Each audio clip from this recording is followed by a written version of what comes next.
পুলিশের সম্পদ 200-300 টাকায় পাড়ায় পাড়ায় ঘুরে বেড়াচ্ছে ফাইবার স্টিক লাঠি। নদিয়ার কৃষ্ণনগরে গণেশ পুজোর বিসর্জনের সংবাদ মাধ্যমের ক্যামেরায় ধরা পড়েছে এক অদ্ভুত কাণ্ড। একদিকে চলছে গণেশ পুজোর বিসর্জন, অন্যদিকে দাঁড়িয়ে আছে অপ্রীতিকর ঘটনা এড়াতে উর্দিধারী হাতে পাইপের ফাইবার স্টিক, যা একমাত্র পুলিশ ও বিএসএফ এর হাতেই দেখা যেত। কিন্তু এবার গণেশ পুজোর বিসর্জনে উঠে এলো সংবাদ মাধ্যমের ক্যামেরায় পুলিশের ব্যবহৃত সেই ফাইবার স্টিক লাঠি। বিভিন্ন পাড়ার ক্লাব ও বারোয়ারি পুজো কমিটির সদস্যদের হাতে, জানিয়ে যথেষ্টই চিন্তার কারণ। তাও আবার পুলিশের সামনেই ঘুরাতে ঘুরাতে বুক ফুলিয়ে রীতিমতো দাপাদাপি।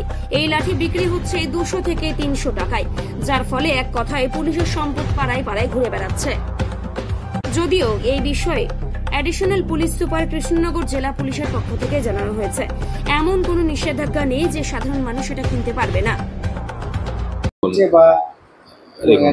এই যে মানে এই লাঠি উপরে কিছু মানে পুলিশের আইডেন্টিফিকেশন বা পুলিশের ইউএসপি আছে या বিএসএফ এর ইউএসপি আছে এই মতন নেই। এটা মানে কোনো লোক भी এটা ম্যানুফ্যাকচার করতে পারে।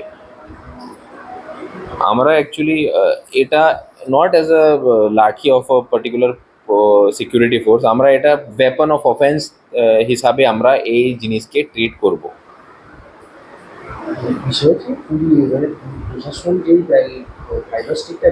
আমি ওই বলছি কি মানে এই মতন যদি কিছু স্টেক या থাকবে, it is not necessarily that it is from police, या तो फिर इट इज़ पॉसिबल कि এই সব আইটেমসগুলো या फिर এই সব ওয়েপন্সগুলো ও প্রাইভেটলি ম্যানুফ্যাকচার করতে পারে, প্রাইভেটলি কিনতে পারে।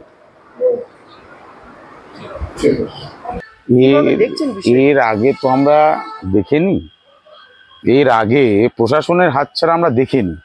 এই প্রথম দেখতে পাচ্ছি যে বাচ্চা ছেলেদের হাতে ঘুরে বেড়াচ্ছে, বাচ্চা ছেলেদের হাতে ঘুরে বেড়াচ্ছে, তার মানে বিক্রি হচ্ছে কোথাও। তাহলে এটা যদি না হওয়ার ব্যাপার থাকে তাহলে প্রশাসনকে অবিলম্বে ব্যবস্থা নিতে হবে। কারা বেচছে, কারণ যাতে আগামী দিনের এক পর এক পুজো আছে, সেখানে দাঁড়িয়ে বা বিভিন্ন আঙ্গিকে দাঁড়িয়ে এটা কেন করা হচ্ছে, এখানেই প্রশ্ন। তাহলে পরে গিয়ে আগামী দিনে পলিটিক্যাল এই যে মারামারির ক্ষেত্রে আগামী ভয়ানক অবস্থা যাতে তৈরি হয় সেই চেষ্টা চলছে, সেই প্রশ্নটা আসছে, যেটা কি করে হয়। অবিলম্বে প্রশাসনকে ব্যবস্থা নিতে হবে এবং আমি সেটা দাবি জানাই। এমনকি দোকানগুলি যেখানে রয়েছে নদিয়া জেলার একমাত্রই দোকান, সেগুলি কৃষ্ণনগর পুলিশ লাইনের সামনে থেকে এমন ঘটনা ঘটছে, কি বলবেন?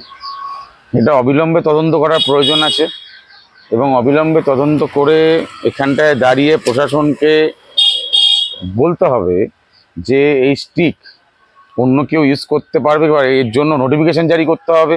প্রশাসনকে সর্বসম্মুখে এটা প্রেস বিবৃতি করে জানাতে হবে যে এইটা কাদের ক্ষেত্রে দাঁড়িয়ে, সাধারণ ছেলেদের মানুষদের ক্ষেত্রে কি এটা কেনা যায় কিনা, এটা অবিলম্বে প্রশাসনকে এটা এই নিয়ে ক্লিয়ারিফাই করতে হবে।